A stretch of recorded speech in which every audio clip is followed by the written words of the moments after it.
जय राधा माधव कुंज बिहारी जय गोपी जन वल्लभा गिरिवरधारी जय गोपी जन वल्लभा गिरिवरधारी यशोदनन्दन व्रज जनरञ्जन यशोदनन्दन व्रज जनरञ्जन यमुनतीरावनचारि यमुनतीरावनचारि जय राधा माधव कुञ्ज बिहारी राधा माधव कुंज बिहारी हरे कृष्ण कृष्ण कृष्ण हरे हरे हरे राम राम राम हरे हरे हरे कृष्ण कृष्ण कृष्ण हरे हरे हरे राम राम राम हरे हरे हरे कृष्ण कृष्ण कृष्ण हरे हरे हरे राम राम राम हरे हरे हरे कृष्ण कृष्ण कृष्ण हरे हरे हरे राम राम राम हरे हरे हरे कृष्ण कृष्ण कृष्ण हरे हरे हरे राम राम राम हरे हरे हरे कृष्ण कृष्ण कृष्ण हरे हरे हरे राम राम राम हरे हरे जय राधा गिरिधारी राधा गिरिधारी राधा जय राधा गिरिधारी राधा गिरिधारी राधा जय जगन्नाथ जय जगन्नाथ जय बलदेव जय सुभाष जय जगन्नाथ जय जगन्नाथ जय बलदेव जय सुभाष जय पंचतत्व जय पंचतत्व जय पंचतत्व जय पंचतत्व जय पंचतत्व जय पंचतत्व जय प्रभुपाद प्रभुपाद जय जय प्रभुपाद जय जय प्रभुपाद प्रभुपाद जय जय प्रभु जय जय गुरुदेव गुरुदेव जय गुरुदेव जय जय गुरुदेव गुरुदेव गुरुदेव जय गुरुदेव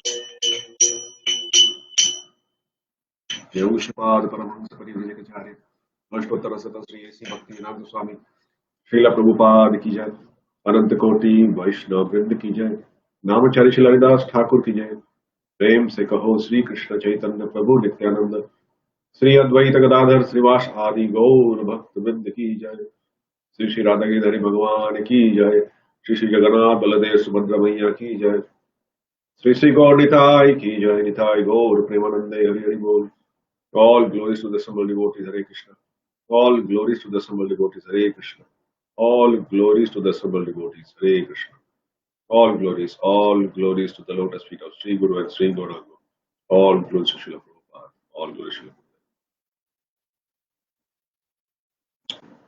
Om Namo Bhagavate Vasudevaya ॐ नमो भगवते वासुदेवाय। ॐ नमो भगवते वासुदेवाय।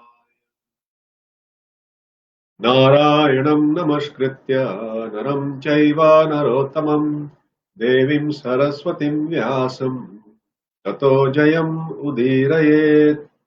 नष्टप्रायेष्वभद्रेषु नित्यं भागवत सेवया Bhagwati उत्तमश्लोके भक्तिर्भवती नैष्ठिकी।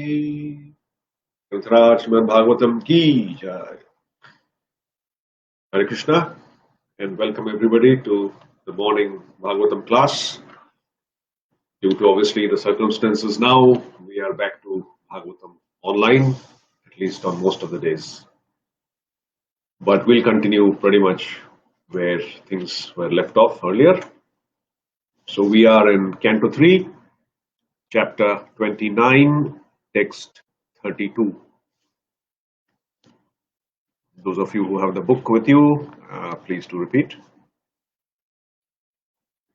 Arthagyat samshaya chitta tataha shreyan swakarmakrit mukta sangas tato bhuyan adogdha dharmam atmanaha. अर्थज्ञात संशया चेता तथा श्रेयान् स्वकर्मकृत् मुक्त संगस्ततो भूयान् अदोग्धा धर्ममात्मनः. अर्थज्ञात संशया चेता तथा श्रेयान् स्वकर्मकृत् मुक्त संगस्ततो भूयान् अदोग्धा धर्ममात्मनः. अर्थाज्ञात संशया चेता तथा श्रेयान् स्वकर्मकृत् मुक्त संगस्ततो भूयान् अदोग्धा धर्ममात्मनः. Arthagyat, then one who knows the purpose of the Vedas. Samshaya, doubts. Chitta, one who cuts off. Tataha, then him. Shreyan, better. Swakarma, his prescribed duties. Krit, one who executes. Mukta Sangaha, liberated from material association. Tataha, then him. Bhuyan, better. Adogdha, not executing. Dharmam, devotional service. Atmanaha, for himself. Translation and purport by Srila Prabhupada. Srila Prabhupada ki jai. Better than the Brahmana who knows the purpose of the Vedas is he who can dissipate all doubts, and better than him is one who strictly follows the Brahminical principles. Better than him is one who is liberated from all material contamination. And better than him is a pure devotee who executes devotional service without expectation of reward. Purport. Arthagya Brahmana refers to one who has made a thorough analytical study of the absolute truth and who knows that the absolute truth is realized in three different phases, namely Brahman, Paramatma, and Bhagavan. If someone not only has this knowledge but is able to clear all doubts if questions about the absolute truth, he is considered better. Further, there may be a learned Brahmana Vaishnava who can explain clearly and eradicate all doubts, but if he does not follow the Vaishnava principles, then he is not situated on a higher level.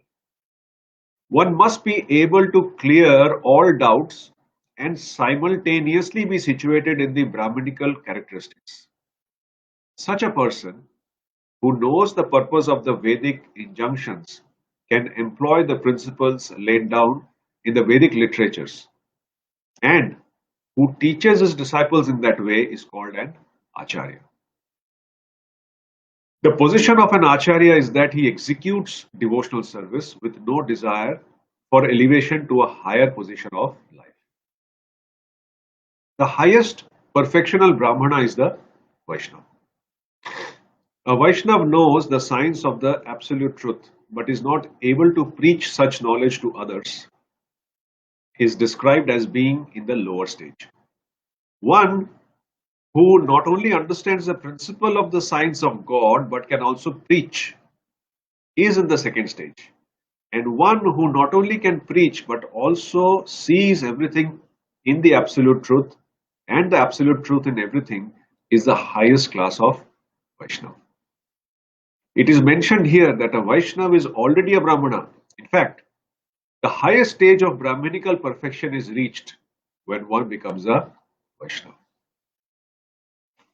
Om Ajnanatimirandhasya Jnananjana Chakshur Unmilitam Yena Tasmai Shri Gurave Namaha Namo Vishnupadaya Krishna Pristhaya Bhutale Srimate Mahavishnu Swaminiti Namine Namo Vishnupadaya Krishna Pristhaya Bhutale Srimate Bhakti Vedanta Swaminiti Namine Namaste Saraswate Deve Gauravani Pracharine Nirvishesha Shunyavadi Paschatya Deshatarine Jai Sri Krishna Chaitanya Prabhu Nityananda Sri Advaita Gadadhar Srivas Adi Gaur Bhakta Vrinda Hare Krishna, Krishna Krishna, Hare Hare, Hare Rama, Rama Rama, Hare Hare.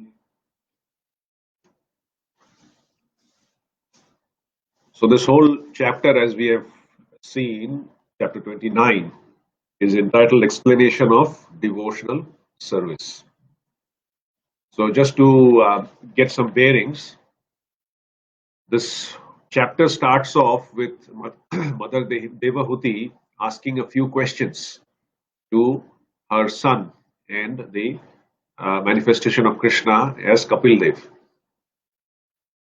So she specifically asked Kapil Dev to explain the path of devotional service and how, and also to explain the process of birth and death. In the previous chapter, the details of devotional service and also how this material creation takes place was explained very, very intricately. So now she asks as a follow-up that, can you explain the path, like what actually are the details of devotional service? What is the process of birth and death? How do people get different bodies? Knowing which, the intent is to become detached from this material world. When you know the nature of something that is not good, you don't want to be attached, you become detached. So that was the intent of asking this detail. She also asked him to describe the value of time, which is also a manifestation of the Supreme Lord. And knowing this, it illuminates the darkness of material existence. So Kapil Dev started describing thereafter and answering those questions one by one. And in the initial part of this chapter, he talked about devotional service that is mixed. So it's not pure devotional service, it is devotional service that is mixed with the different modes. So devotional service mixed with the mode of goodness, devotional service mixed with the mode of passion, devotional service mixed with the mode of ignorance. So they talked about how when a devotee is practicing devotional service is angry, he's not able to control his senses. He gets very agitated, only thinks that the deity is in the temple and does not respect the devotees, is considered in the mode of, he's doing devotional service, but it is highly mixed with the mode of ignorance. Like that, passion, and like that it comes into goodness. So details are described. And then Kapil Dev talks about the different types of bodies. Like Mother Devahuti asked that what is the process of birth and death. So based on the consciousness and the developmental stages, there are different bodies that are superior to the preceding ones. So one body is superior to the other. And that way, he slowly describes how matter is the lowest. So matter is something that is inanimate. It cannot move on its own. It does not have life. It does not have any sensory perception. So that is the lowest. And then you have other living entities in different stages, in different consciousness, right up to the topmost living entity, which will be described. So he starts talking about first being the inanimate objects, things like hills, stones, and interestingly, it is said that some of the hills or stones also have life. They grow as as time passes. So that's the lowest. Then comes the living entities. So living entities are higher than the matter, than inanimate objects. Why? Because living entities have got life symptoms. There is life. Higher than the living entities which have got life, which could be classified as trees. So they have got life. They can see. They have some consciousness, but very low level consciousness. Then is the other animals. So even amongst the animals or amongst these creatures, there are different levels. So an animal which has got a developed sense perception is higher than an animal just on a lower consciousness. So more sense perception is considered higher, a higher body. So as an example, a living entity that has got a more developed sense of touch is higher. Then higher than such living entity who have got a sense of touch is those living entities who have got a sense of taste. So they can taste. An example given here is a fish. Then the living entities who have got a higher taste of smell, have got a taste of smell are higher than those who have who have a sense of taste. So smell is higher than taste. And smell, the example given is of a bee, a honey, or a bee who collects uh, nectar from the flowers. Higher than them are living entities who are capable of hearing. The example given here is that of a serpent or a snake.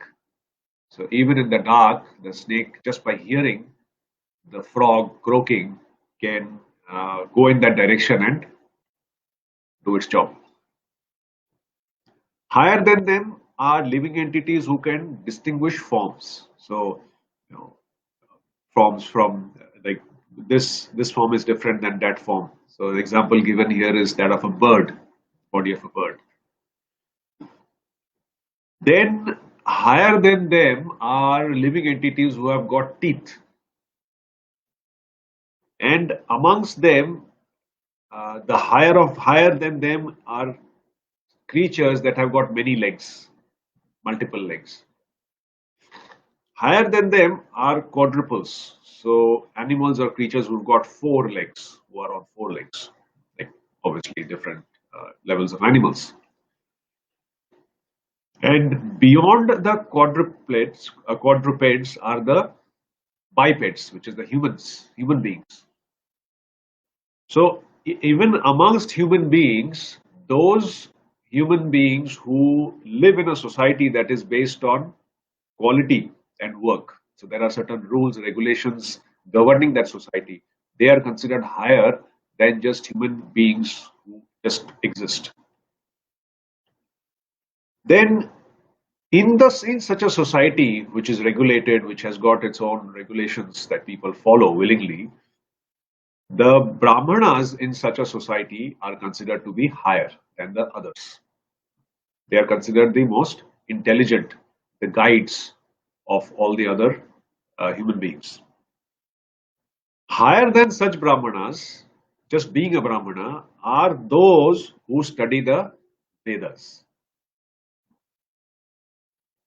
But higher than those who study the Vedas are those who know the purport of the Vedas.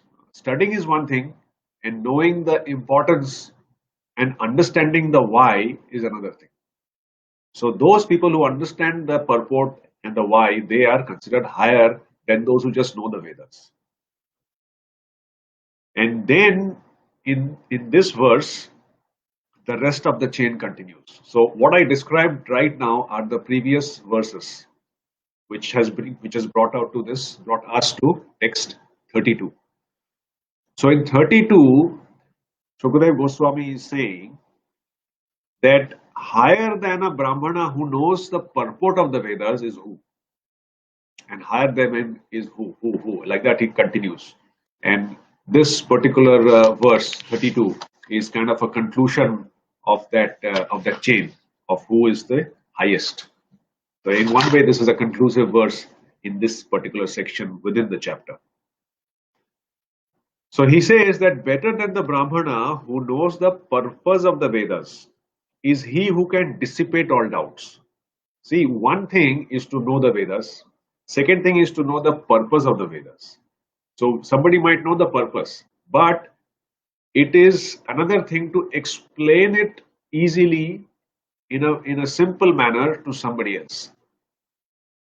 So those who can dissipate all doubts and explain the Vedas is better than one who just knows the purpose of the Vedas. So here there is a word that is given to the knower of the Vedas, and that is Artha Gyat. Artha Gyat. Gyat means one who knows, and Artha is one who knows the purpose, the Artha, the meaning of the Vedas. So Artha Gyat. More than Artha Gyat is what? Samshaya Chetta. So higher than Artha Gyat is one who can Chetta, who can destroy the Samshaya, the doubts, one who can cut off the doubts. So he is higher, one who can explain.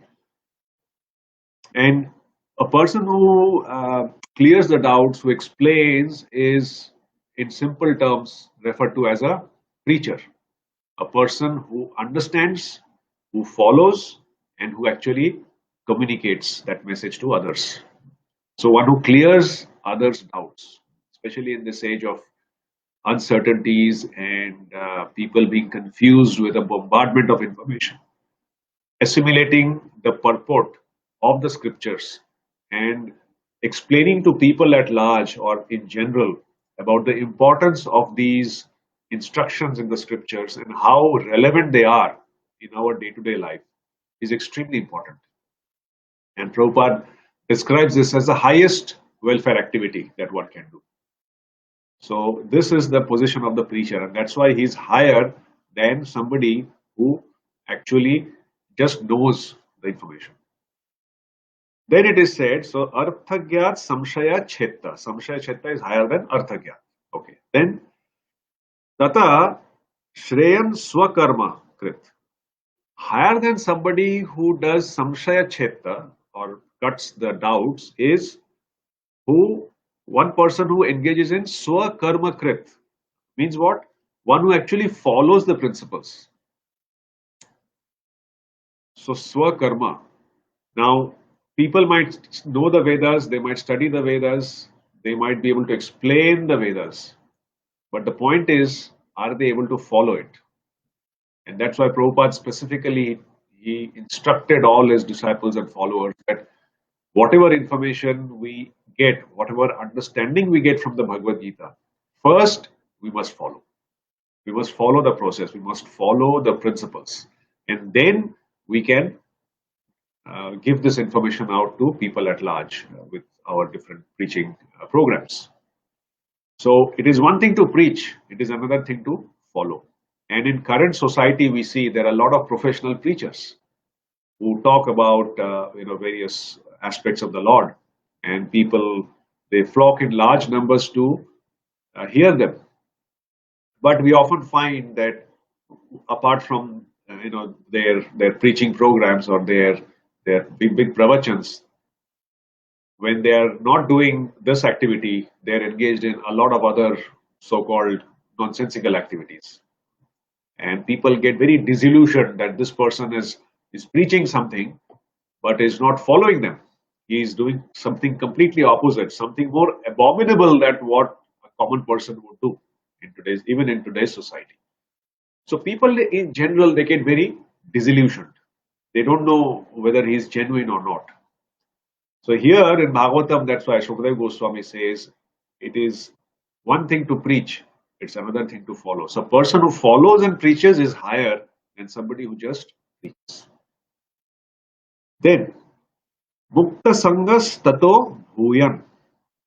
So one who follows the regulative principles ultimately attains liberation from material contamination. Mukta Sangaha. He becomes Mukta from the bondage, from the Sangaha. So that person who is liberated from material contamination is considered higher than those who are following the regulative principles or the process and are also preaching. And then Mukta Sangas Tato Bhuyan Adogdha Dharmam Atmanaha. Adogdha means a person who doesn't execute. What? Dharma. Dharma here Prabhupada very nicely translates as devotional service. Not just, when we say dharma, there are different connotations, but specifically here it is devotional service. So adogda dharmam, so one who does not execute devotional service for atmanaha, only for himself, means one who does not engage in devotional service with any motive whatsoever. There should not be any personal motive, there should not be any motive, any material desires to execute devotional service. So such a person, adogda dharma atmanaha. So such a person is considered the highest in human society. So we saw how the chain went from matter to different levels of living entities and then different levels of brahmanas, then how somebody who knows the Vedas, and then it comes to the highest level. So in human being or human society, a person who executes devotional service without any motive, anya bhilashita shunyam, such a person is considered to be the highest as per Shukadeva Goswami. And such a person is known as a Vaishnava, or somebody who is completely dedicated to the service of the Supreme Lord. So this is something very, very important and very nice for us to know, that the process that we have been given is the highest. There is nothing beyond devotional service. Just by engaging in devotional service, even though it may be mixed initially, the whole process of devotional service is to purify us. And as long as it is being done sincerely, it brings us to the stage of pure devotional service. And that is the highest perfection of this human life. There is a nice verse that says how every human being is born as at a particular class, and how by engaging in different activities at different points of time, the person makes progress, spiritual progress. So there's a verse that says, Janmana jayate shudraha. Janmana jayate shudraha. Samskarat bhaved dvijaha. Veda pathat bhaved vipraha. Brahman janati iti brahmana. So everybody, Janmana jayate shudra. Janmana means by birth. By birth, everybody is a Shudra. Janmana jayate Shudra. By birth, everybody is Shudra. Even if somebody is born as a son of a Brahmana, when he is born in the Brahmana's family, he is considered a Shudra. The very process of taking birth is Shudra. What to talk about other classes? So there is no question of accepting somebody's Varna based on one's birth. He definitely gets a better platform to execute the activities of that particular Varna, but it is not accepted as default. So Janmana Jayate Shudra, then what happens? So if you're a Shudra, how do you elevate yourself? Of course, there is a process, right? So what is the process? Samskarad. So we have this samskar or the purificatory ceremonies at various stages of our life, right from Garbhadhan samskar to the Antyeshti, when somebody leaves the body. So samskaras are for what? They are purificatory processes. Why is it important? It helps us take a formal step towards self-realization. So it is called samskarat bhaved dvija. Dvija means dvi is two. Dvija is twice born. So we are born again when we actually undergo the purificatory ceremony. So first birth is from the womb of the mother, but the second birth is given by the spiritual master. When somebody gets initiated, that is considered the second birth. That is when he starts to begin to function as a human being and slowly makes progress towards perfection, as mentioned here by Shukadeva Goswami. So he is considered a Dvija. Very nice example given is Dvija, or they are all Dvija is also referred to birds. So specifically birds, they take birth twice. Just to explain this whole process. Birds take birth twice. First birth is when they emerge from the mother in the form of an egg. It's just egg, it's bound, conditioned existence. And then the mother has to incubate the eggs, give her body heat on the egg for a period of time. And then at an appropriate time, the egg breaks, the shell breaks, and the baby bird, it emerges from the egg. So the first birth is the egg, but that's a conditioned existence, a conditioned birth. But when the egg breaks, the baby actually comes out and is back to its natural environment. So similarly, when we are born as a human being from our mother's womb, we are conditioned. It is like the conditioned existence. We are bound. We are tightly bound, just like the eggshell. We can't come out on our own.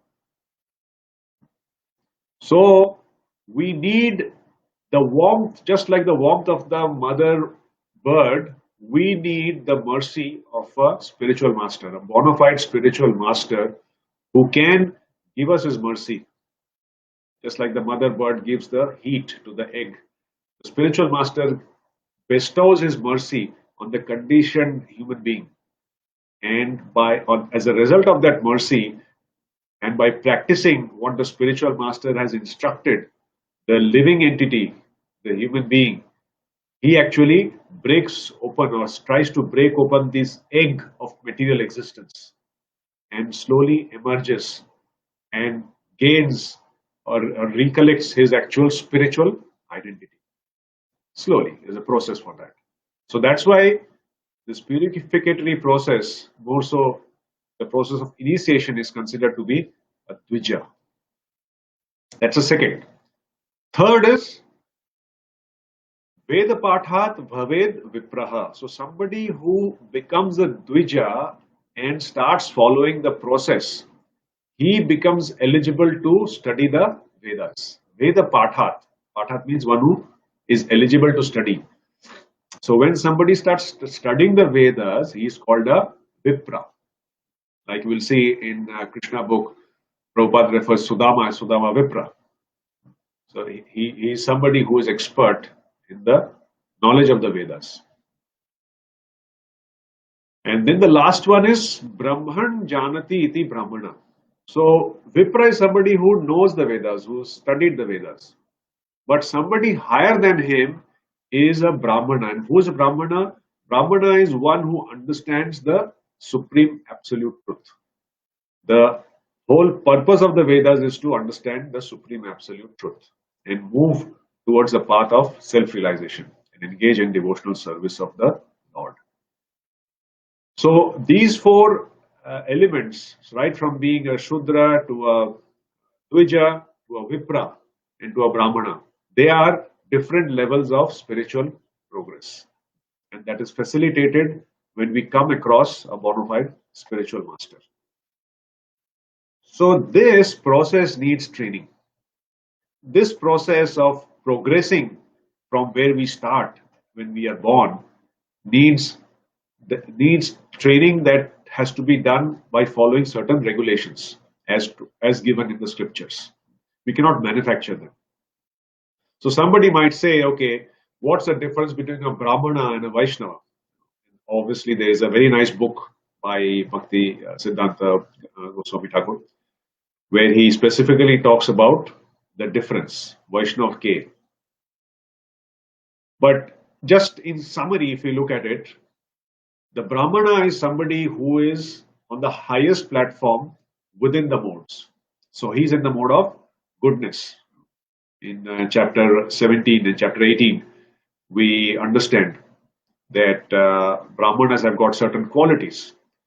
So by engaging in certain regulations, they develop those qualities and they situate themselves as a result of doing certain activities in the mode of, or predominantly in the mode of goodness.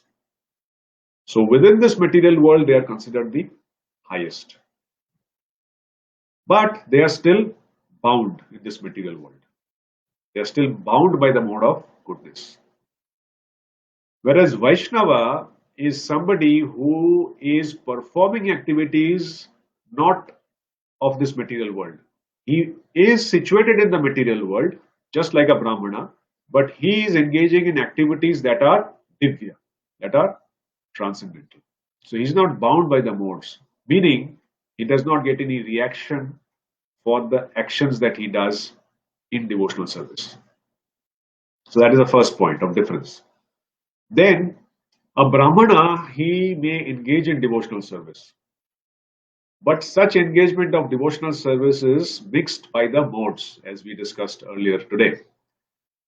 So his devotional service is always mixed, meaning it is always motivated. He has some motivation. So Prabhupada says, even if as a devotee, if we desire that, oh Krishna, please get me out of this material existence. Oh Krishna, can you please take me to Golok Vrindavan? Oh Krishna, can you please take me to Vaikuntha? Nowadays, we don't even want Vaikuntha, we want straight Golok Vrindavan. So Prabhupada says a devotee never asks, even though that is the highest form of, highest level of access in this material body. That's where we can aspire to go to, and that is where we belong to. But a devotee never asks Krishna. Forget material things, even spiritual destinations, a devotee, a real devotee, a true devotee never asks. So what does a devotee ask? Just like Dhruva Maharaj had asked. So many personalities in Bhagavatam, they had asked Krishna, whenever Krishna told them to ask for a benediction, they asked the same benediction. And what was it? That I just wish to engage in your unalloyed devotional service in the association of devotees. That's all a devotee wants. If you want to keep me in a material world or in a lower planet, in a lower body, I don't care. That is up to you. But all I ask for or request you is to keep me engaged in your devotional service in the association of devotees. Two things are very important and they go hand in hand. So the Brahmana has motivation, but the Vaishnava has no motivation. His motivation is what? Is to please Krishna. So he personally has no desires. That's the second. Third is a Brahmana is Brahman Janati iti Brahmana. So Brahmana is one who realizes Brahman, or just one feature of the Supreme Absolute Truth. But a Vaishnava, he realizes Brahman, Paramatma and Bhagavan. All the three features of the Supreme Absolute Truth is realized by a Vaishnava, just by following the process. And although Brahmana is a symbol of spiritual education in this material world, it is through him that people can aspire to upgrade their spiritual knowledge and skills. It is a Vaishnava who ultimately can lead people in general to the highest destination, which is beyond this material world. And so that's why it is clearly mentioned, and even in this purport, Prabhupada writes that the highest Brahminical qualification one can have is to become a Vaishnava. There is nothing beyond being a pure Vaishnava. And there are so many examples in Bhagavatam we see Brahmana and Vaishnava. A typical one that comes to mind, and I think Prabhupada mentions in Bhagavad Gita as well, that Vishwamitra was a Brahmana and Haridas Thakur was a Vaishnava. Now both of them, they were meditating, doing austerities, Haridas Thakur chanting the holy name throughout day and night, Vishwamitra doing his meditation, his penances. And both of them, because they were so strong in what they were doing, Vishwamitra, Indra sent some apsaras to disturb him. And Maya was sent to Haridas Thakur to disturb him. And what happened thereafter is something interesting. We all know that, but it's interesting to understand, to compare what is the level of a Brahmana and what is the level of a Vaishnava. So we know Vishwamitra, although he was very strong in his spiritual practices, he could not win over the allurement of the Sapsara, and he gave in. And later on, he repented. All the powers that he got, his mystic powers, by his own hard work, they all were gone, and he had to start again and accumulate the powers again. So he was trying to become strong on his own endeavor as a Brahmana. Whereas Haridas Thakur, he was completely dedicated and surrendered to the Supreme Lord. So although Maya herself came to allure him, because Haridas Thakur was completely surrendered at the lotus feet of the Lord, he had the complete protection and the complete potency of the Supreme Lord to protect him and his senses. So instead of Maya alluring him, Haridas Thakur actually ended up attracting Maya Devi to the devotional service of the Lord. And eventually she became his disciple. So this is the glory of a Vaishnava. Unless we read these instances and understand them in depth, it is very difficult to comprehend the greatness and why a Vaishnava is put on the highest pedestal of human existence. So as we have seen, that this highest Vaishnava is somebody who has all these attributes.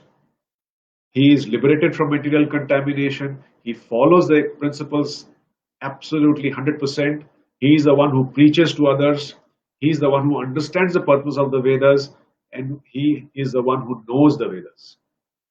And who else but to think of than Srila Prabhupada, who is actually the pure Vaishnava.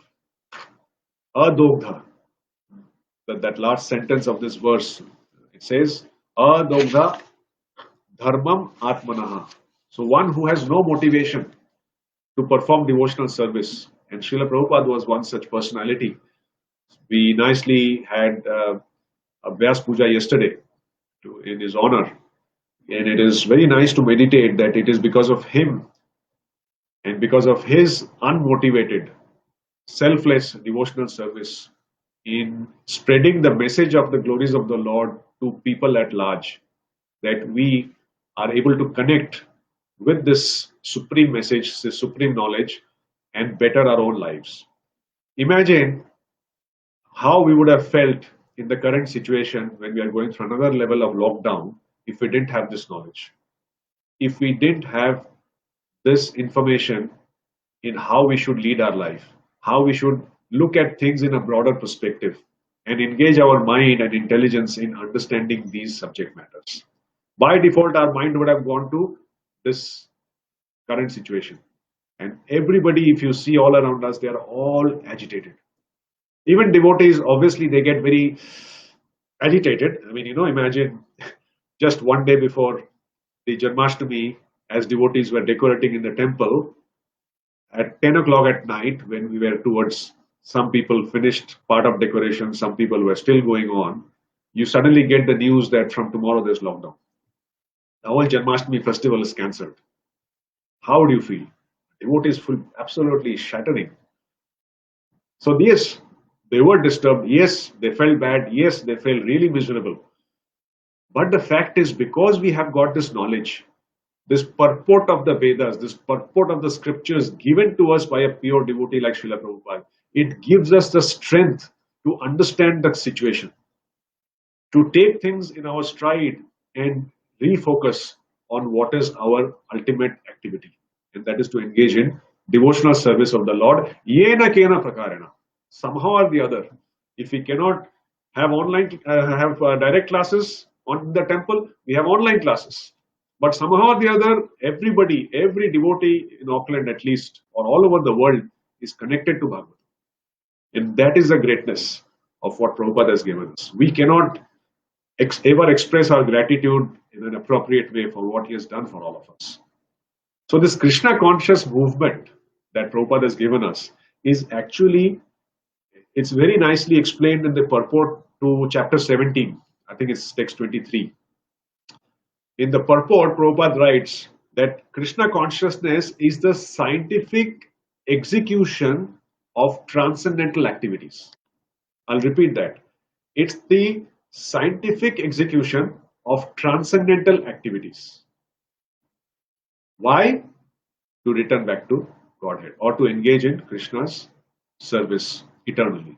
So these two phrases are very important. Scientific execution of transcendental activities. So we have to execute whatever activities we do, we understand that they are transcendental.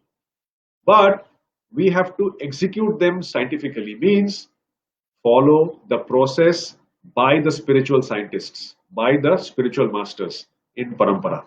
And then we get the same results. At the end of the day, we are here to perform our duties. So the material duties are our prescribed duties given to us based on our conditioning. Our parents, our seniors, our elders, they tell us this is better for us to do. But the spiritual duties are specifically given to us by the spiritual master. And that's why the Dvija stage is very important, extremely important.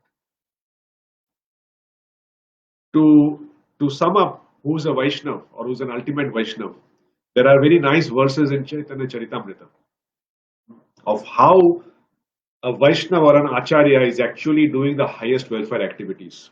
So this is from Adi Lila, chapter 3, text 21. Apone na koile dharmo shikhano na jay, ei to siddhanto Gita Bhagavate gaye. So he says that apone na koile, if you don't engage in devotional service yourself, you cannot teach it to others.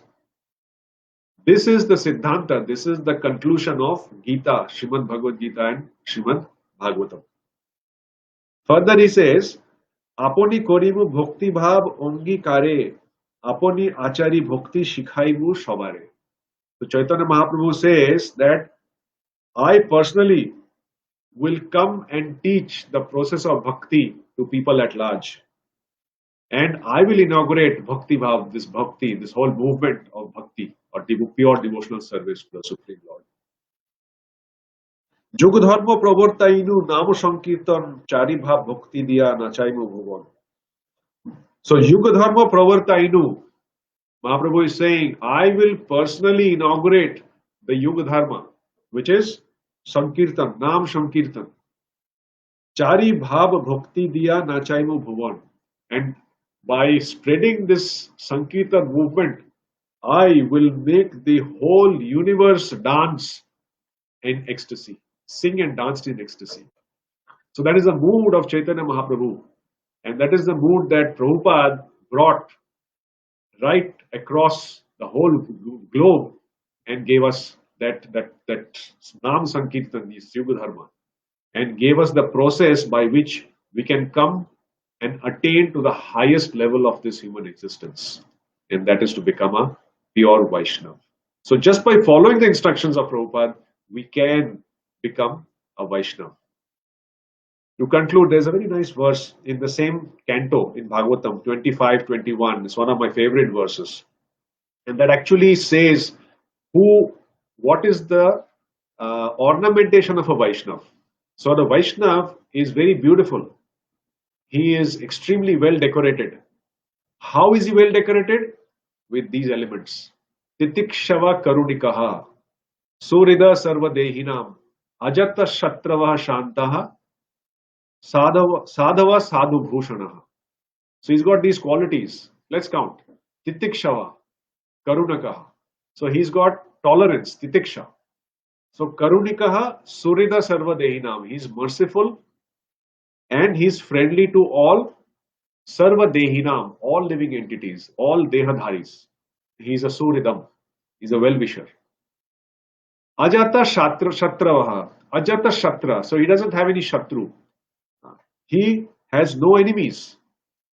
And he's shanta. He is extremely peaceful. Sadhava sadhu bhushanaha. Sadhava, who is a sadhu? Definition of a sadhu, one who abides by the rules and regulations of scriptures. He is a sadhu, not a person who has just changed his garments. One who abides by scriptures in toto is a sadhu. And these elements, titikshava, karunika, surida sarvadehina, ajat shatrava, shantaha, sadhu, sadhu bhushanaha. So these are the ornamentation of a pure Vaishnava. And these, as we can compare, are ornamentation of Srila Prabhupada. And if we follow Srila Prabhupada's footsteps, these by default can become ornamentations for all aspiring Vaishnavas in our progress towards the devotional service of the Lord and reach the ultimate destination of human existence. Grantaraj Srimad Bhagavatam ki jai, Srila Prabhupada ki jai, Nitai Gaur Premanande, Hari Hari Gaur. Thank you very much. Hare Krishna. I can hang around for a few minutes if there are any questions somebody would like to type. Thank you, Gaur Chandra Prabhu, for your comments.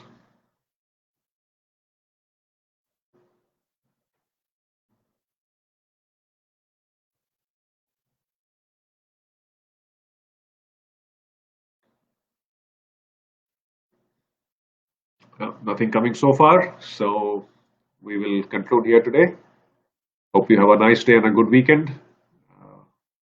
Hare Krishna.